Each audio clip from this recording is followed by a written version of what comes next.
Welcome back to our Franchise Fundamentals video series where we teach you what franchising is and ultimately help you see if it's the right move for your next business acquisition.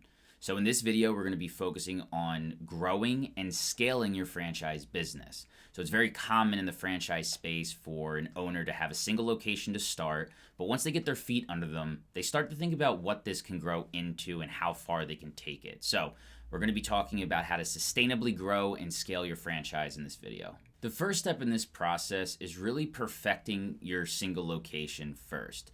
So it's the old trope, you need to walk before you can run, and it's very true here. You don't want to get in over your head by scaling too quickly too early before you really understand not only the systems of your business, but also where the problems are going to happen. So you might have an incredible first 6 months and think, man, I'm going to be scaling so much quicker than I initially thought. But the thing is, there's going to be inevitable obstacles that are going to show themselves in your first year or so, and you really want to make sure that you have adequate exposure to your industry before you think about really taking it to the next level. Now, that's not to say to think small, but definitely have a good grasp on your day-to-day operations. Make sure that you are sustainably profitable. Make sure that you've gone through multiple seasons. You might have just had a really good year your first year, but you don't know what's going to happen when the economy takes a little bit of a turn. So having some experience and exposure to a multitude of different markets and economies can really give you a good idea on if you have a hold of your business. The next piece is to audit your personnel and make sure that you have a good leadership team or key employees in place that can run the day-to-day of your business. Because ultimately, when you go to expand, to grow to new locations or expand your territory, you're going to have to take time out of the current business. So if you are an integral part of the day-to-day operation, who's going to fill those roles as you're out networking and building the business?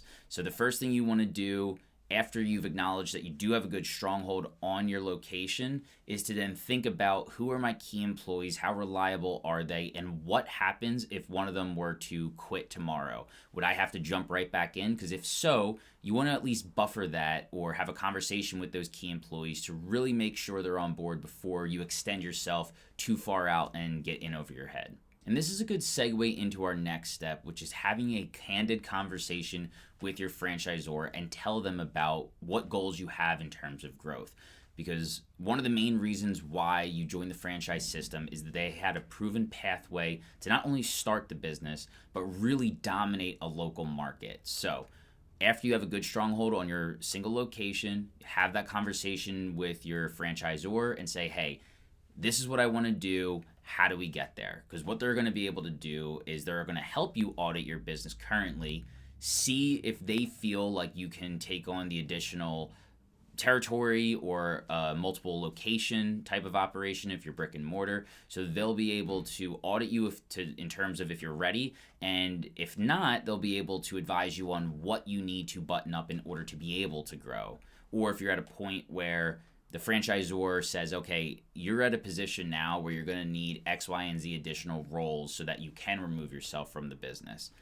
Whatever the case is, the franchisor is going to be able to guide you through this transitionary period, so you want to make sure to have that conversation with them to get the best guidance. And this leads me to my last point. What if you have a situation where you don't really have a lot of room to grow?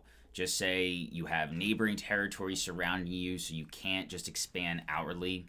What do you do?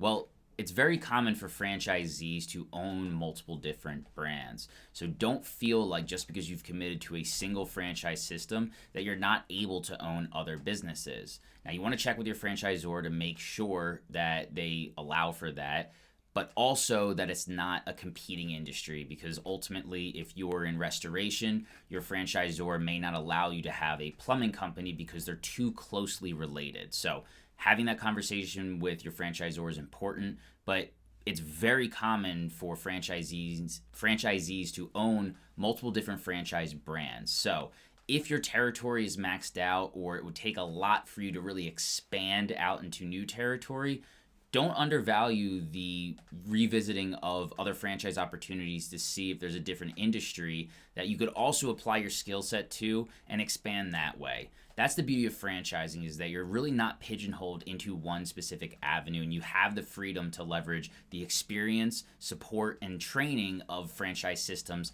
to get you acclimated. So after you have your first location and it's doing really well, don't feel scared to investigate other franchise options as well. So when you look at growing and scaling your franchise, it really boils down to understanding three pieces: time, money or resources, and energy. Because ultimately, if you're going to grow, whether it's to expand territory, open new locations, or enter into a different franchise system, it's going to take all three of those from you. So you want to make sure that you've properly assessed what you're able to do so that you don't get in over your head. And that's a key point in this whole video, is when you have a good thing, you don't want to turn it bad by being greedy and trying to take on more. And you're always going to have to balance that out with the aggressiveness, wanting to grow and expand quickly, because if you're in business, you're probably competitive, right?